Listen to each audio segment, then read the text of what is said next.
If you are new to my channel, please click the subscribe button and also click the notification bell so you will be notified to my upcoming videos.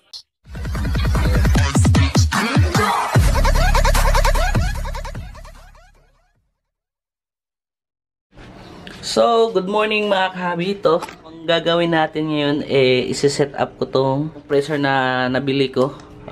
In-order ko to mga 20 days ago. Hapon lang dumating. So, ito, compressor.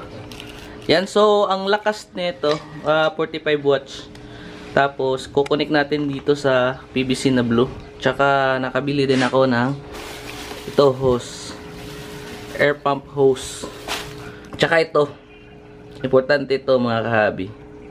Pero hindi ganito yung dapat bilhin nyo. Hindi ganito.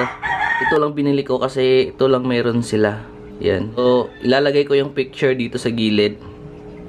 Dito. Kung ano yung dapat nyong bilhin. Pero ito lang yung binili ko. So, ito ididikit natin dito. Ito no. So, tara. So, bale, susukat ko muna itong PVC na blue. Kasi dito natin ilalagay yan. Sa ibabaw dyan. Ilalagay natin dyan yung PVC na blue. Tapos, yun. Sukatin na muna natin to. Kung gaano kahaba yung dyan na ilalagay natin.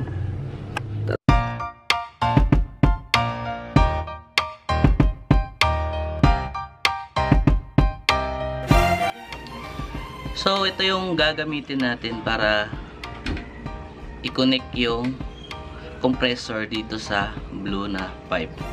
Kasi tingnan nyo. Saktong-sakto lang. Yan. So, ito. Tapos dito natin yung ipapasok yung blue na PVC para mag-connect sila. So, parang ganyan. Yun.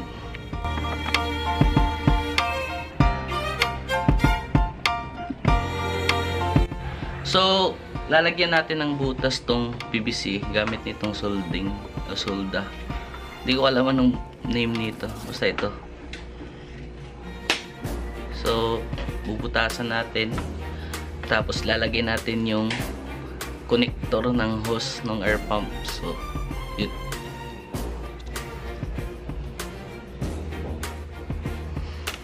So, ito, may butas na yan.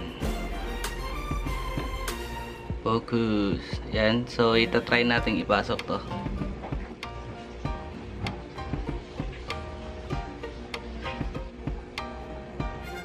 Yan.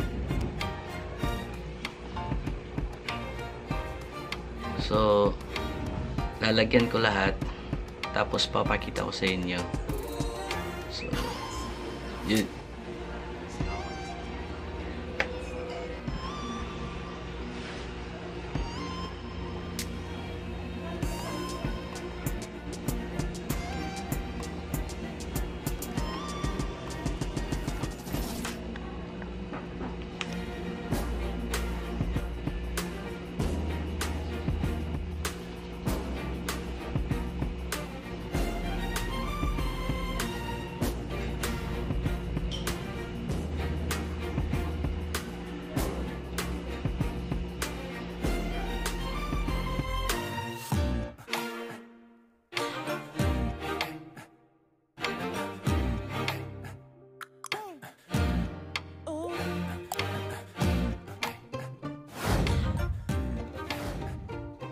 So, bali mga kapi, ganito yung mangyayari. Yan. Yan. So, yan. So, ganito siya. Yan. So, lalagyan ko pa ng glue stick yung iba kasi medyo maluwang. Baka kasi matanggal. So, ito. So, ito, yan, glue gun. Lalagyan natin ng glue yung dahil ito natatanggal. So, yun.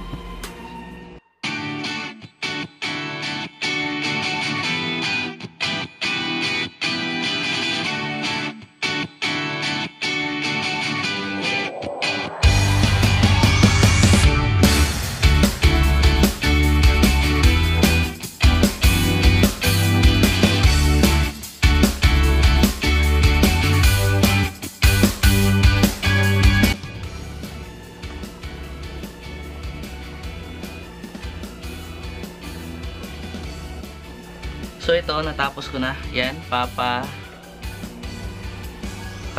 na lang natin. Yan. So, yan. So, i-connect na natin yung compressor. Tapos, i-arrange natin dun sa ibabaw. So, ito, tapos na. Tsaka lalagyan ko pa dito ng takip. Mga kahabi yan. So ito, na-connect ko na yung pagdudugtongin natin yung compressor tsaka itong PVC na blue. So yan. So pinainit ko lang dito sa apoy, tapos ito, pinasok ko tong hose na pink. Yan. So pwedeng-pwede na yan. So bale, lalagyan ko pa ng glue stick dito para sure na sure. So yun.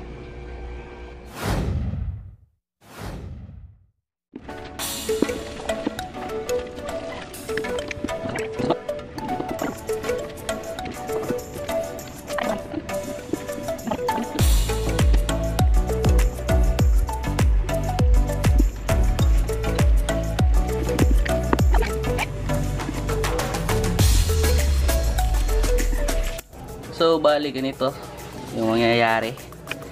Yan. So, ilalagay na lang natin yung compressor dito. Tapos, maglalagay tayo ng air pump na hose dito. So, yun. Yan yan. Ito naman ito mga kabikas. So, di ko gusto. Napakakalat kasi tignan kapag ito gagamitin natin. Tapos, dapat maraming ganito yung gagamitin natin kapag ito. Pero kapag yung PVC lang, medyo kakaunti lang nito. Kakailanganin natin. So, yun. So, natapos ko nang ilagay yung compressor tsaka yung ito, PVC na blue. So, ayan. Ngayon, mag-measure ako ng air pump na hose para dito sa mga tank. So, let's go!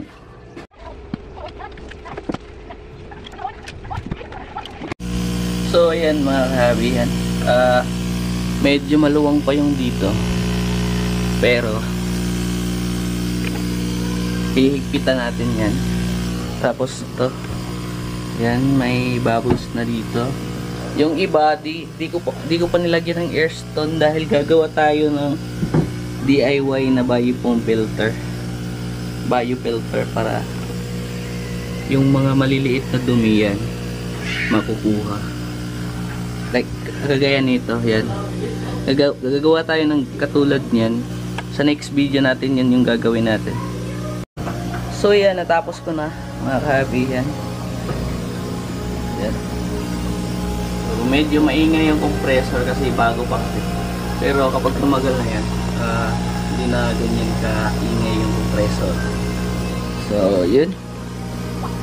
So, sa next vlog natin, gagawa tayo ng ganyan. Yung bio filter. So that's it for today mga kahabi. So huwag kalimutang mag-like, comment, and subscribe. At saka shoutout kina